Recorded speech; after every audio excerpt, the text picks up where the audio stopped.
Good afternoon. Myself Archana Singh. Now going to start with the sexual reproduction in flowering plant angiosperm. So let us start with the male reproductive organ. Male reproductive organ के बारे में आज हम पढ़ेंगे. Male reproductive organ कौन है plant में? एंड्रूशियम. एंड्रूशियम क्या होता है? बेसिकली एंड्रूशियम एक कलेक्शन है स्टेमन्स का, और हर स्टेमन में एंथर और फिलामेंट होता है. एंथर में पोलन सैक्स होते हैं जिसके अंदर पोलन ग्रेन्स डेवलप करते हैं. अब एंथर जो होता है वो फर्टाइल पार्ट होता है स्टेमन का, और हर एंथर में 2 लोब होते हैं. यानी एंथर क्या होता है? ये बाइलोब्ड स्ट्रक्चर होता है, और हर लोब जो होता है वो कनेक्टिव टिश्यू से कनेक्टेड रहता है. हर एंथर लोब में 2 चैम्बर होते हैं जिसको कि पोलन चैम्बर कहते हैं, और इसका एक अलग साइंटिफिक नेम है जिसको माइक्रोस्पोरेंजियम कहा जाता है. तो आज हम पढ़ेंगे कि माइक्रोस्पोरोजेनेसिस क्या होता है और development of spore mother cell.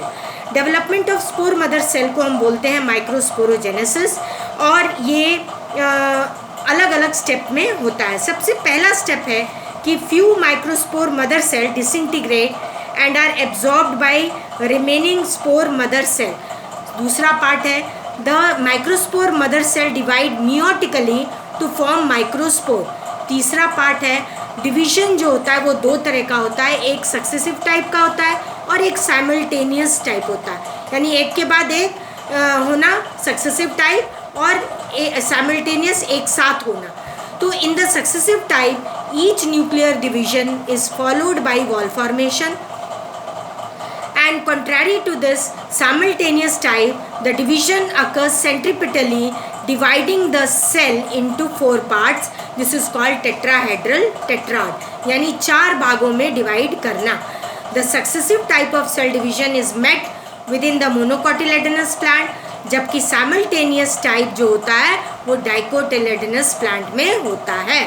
तो इस स्टेप्स के द्वारा क्या बनता है? माइक्रोस्पोर सेपरेट होता है एक दूसरे से, और all the microscope remain attach with each other. या तो ये अलग हो जाते हैं या एक दूसरे से अटैच रहते हैं और कंपाउंड पोलन ग्रेन बनाते हैं. Structure of microspores. माइक्रोस्पोर का स्ट्रक्चर क्या होता है?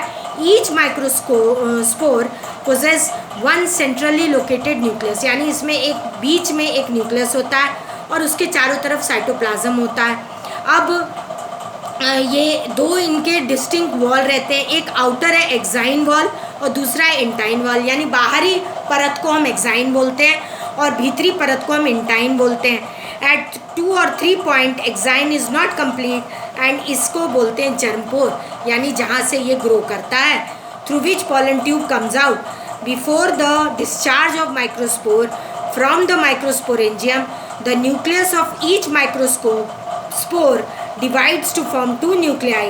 The outer one, which lie towards the intine, is called generative nucleus, which is located in the center, is called tube nucleus. यानी 2 तरह के न्यूक्लियस होते हैं, एक generative nucleus होता है और एक tube nucleus होता है. At this 2-celled stage, pollen grain spore are released from the anther. The degenerative nucleus collect some cytoplasm around it and form a cell called generative cell, which divides to form 2 male gamete. यानी इस process के द्वारा 2 male gamete बनते हैं, produce होते हैं, जिसको कि मेल गैमेटोफाइट कहते हैं, और ये मेल गैमेटोफाइट हेप्लॉइड होते हैं, यानी नंबर ऑफ क्रोमोसोम इसमें n होता है. तो this is what is microsporogenesis, and the study of pollen grain is called polynology.